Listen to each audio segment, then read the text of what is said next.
Hey guys, how's it going? It's me, iSirMac. Kamusta po kayo? Today for this video, we're up for a vlog. Last September 9, 2019 ay nagkaroon ng Lazada sale na tinawag nilang 9.9 sale. And ang mga netizens, ang mga buyers ay talaga namang nagkandara pa sa pagbili ng mga items dahil up to 90% ang sale ng Lazada. At syempre dito sa ating channel, hindi lamang tayo reaction video, hindi lamang tayo e-learning video. Tayo ay nag-unbox din ng mga binili natin from Lazada and Shopee. And syempre hindi ko napigilan ang aking sarili.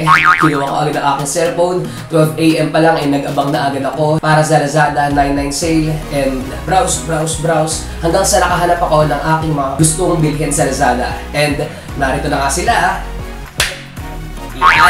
Yan ang aking mga nabili sa Lazada. Actually 5 items to, pero 3 pa lang ang dumating. So hayaan na muna natin yung dalawa na hindi pa dumarating. Ito muna ang ating unbox. So ano-ano ba to? Simulan natin ang unboxing. Pero bago yan to, hindi ka pa nakasubscribe sa aking channel, sana po ay mag-subscribe ka na. I-click mo lang po yung subscribe button and notification bell para ma-notify ka every time na ako ay may bagong upload. Kaya naman, simulan na natin ang unboxing. Okay, first stuff. Meron kasi ako ng dalawang pets, dalawang dogs, isang Labrador and isang Poodle. And most of the time, minsan dahil sa sobrang pagka-busy ko, hindi ko na sila masyado napapaliguan. Pero sabi nila, ang dog naman daw, or mga dogs, dapat pinapaliguan lang natin twice a week. And then, sa mga araw na hindi sila nakakaligo, pwede natin silang budburan or pwede nating maglagay ng powder para at least, diba, nandun pa rin yung bango and syempre, maayos pa rin ang kanilang hygiene. So, order ako sa Lazada ng stuff from kahit anong stuff na maaari natin magamit sa ating dog. So, first stuff, yan. Bumili ako ng dog powder para sa kanila kasi this is to prevent the dogs from tick and flea. So, para maiwasan ang mga garapata at sa mga hindi pa dapat na matagpuan at sa kung ano naman mga insekto na wala dapat sa ating mga hayop. So tick and flea powder. Yan. Bumili rin ako ng diaper sa aking dogs kasi minsan kapag nandito sila sa loob ng aking bahay ay nag-i-stay, medyo bumabaho kasi pumakanghe. So sana sa pamamagitan nitong mga diapers na to ay maiwasan ng panghe sa aking bahay. Next, ang aking binili naman ay tripod. Kasi guys, ang aking tripod na binili, I think 2 years ago, na Gorilla Pod ay medyo pangit na tignan. So, unang-una dapat ito ay white, pero ewan ko, nagkulay dilaw na siya, and ito, meron na siya masking tape kasi nasisira na siya. So, hindi na siya ganun ka-sturdy at hindi na rin siya ganun katibay pa, kaya naman bumili ako na tripod. And this time, ibang version naman ng tripod ang aking binili. So, buksan natin to. Ito ay nabili ko sa Lazada for only 39 pesos. Pero since may shipping fee na 50 pesos, mas mahal pa ang shipping fee kaysa dun sa mismong item. Ito ay may total price na 89 pesos. Oh,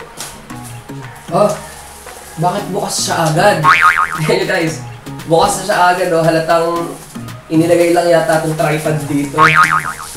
Hindi man lang din na sarado tong ilalim. So, buksan natin. Okay, ang binili ko ay Yunteng na monopod. And ganito yung itsura niya. Yan, ganyan ang kanyang itsura.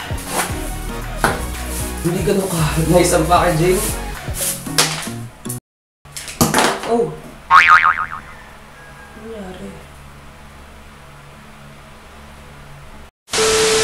Ito na naman guys, sira na naman agad ang aking nabili. Tulad ng first video ko na nasira din agad. Ito, natanggal yung pinakailalim niya. Ayan, tanggal agad ang kanyang ilalim. Ito siya oh. Sus Mariosep. Tatagal kaya ito? Nalaglag isa. Ito isa. Kakabila din dito.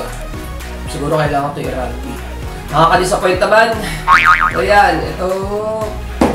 Ganyan ang kanyang itsura. Ang babalong pala.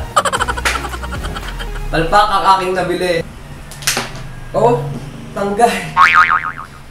Anyways, ano nga ba naman ang aasahan mo sa 39 pesos / 89 pesos na item? Siyempre, diba, the more na nagtitipid ka, the more na hindi ganun kaayos ang quality na matatanggap mo. Mas lalo na sa mga ganitong online shopping. Last item naman natin bubuksan, sana okay ito kasi medyo pricey ito. Bumili ako ng JBL speaker. Actually, hindi para sa akin ito. Bibigay ko ito sa aking magulang. Kasi ang ginagamit ko naman sa aking pag-vlog, sa aking reaction video ay itong JBL speaker.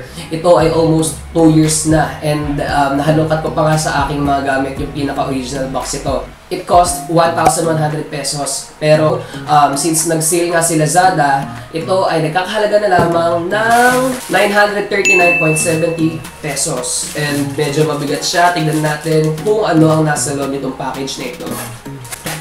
Bukas-bukas. Of course, naka-bubble wrap siya. Buti na lang. And yun, higpit.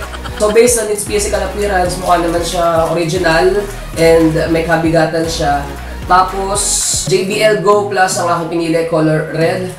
And bukas natin. So ito na siya guys. So Bluetooth speaker siya, it has a Bluetooth function, 5 hours of playtime, and speaker phone. So what's in the box? JBL speaker plus cord. Frequency response 180 Hz to 20 kHz and output power used within laptop, cell phone, and any other mobile devices. Oh, yun na. Yun. Tama-tama sa suit ko ulit. Medyo kalakihan siya. Guys, may kalakihan siya. Ang dami naman packaging ito. Yan. Ang laki. So may kalakihan siya compare dito sa aking JBL. Ayan oo. Ito yung mga output niya. May kalakihan siya pero bago natin ito i-test, tignan muna natin kung ano pa yung nasa loob ng box. Okay, so sa loob itong maliit na box na ito ay oops. Nakakapalpak ko, no? Nagmamadali kasi ako. So, syempre, nandito yung manual and ito yung kanyang cord para ma-charge to dito. So, yan. And then, syempre, para malaman natin kung ito ba ay talagang original, baka nadala tayo sa packaging nito. I-test natin. Dapat ito ay magkasing tunog sila kasi ito, natutuwa ko rito, maliit. This is so small, pero very powerful siya. Mabase siya and buong-buo talaga yung tunog. Tapos kapag tinodo mo yung sounds niya, talagang maririnig yung tunog mula sa kwartong ito hanggang sa kwarto ng kabilang bahay. So dapat mahigitan nito yung tunog nito kasi nakakatuwa, may malaking version pala siya. Kasi ito JBL, parang clip lang siya, JBL Mini, JBL Go. Ito naman ay so, JBL Go Plus. So, mas lumaki na siya. So, testingin natin ngayon sa aking cellphone. Nasaan ang aking cellphone? Okay. So, ibukas natin. Sana may charge siya. Oh. Okay. So, nakita na ng ating phone itong JBL Go Plus. I-connect lang natin. Yan. Kumonect na siya. And so far, guys, yung tunog nito, kapag kumukonect siya ay halos kasing tunog nitong JBL Go ko. So try natin magpatugtog ng music. Wow!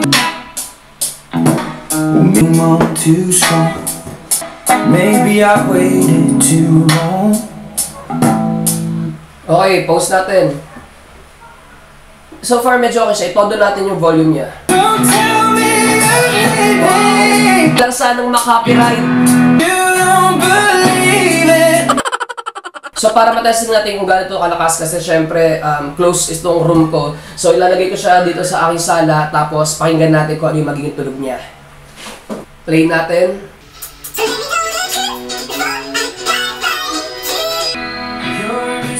Okay, pause na natin.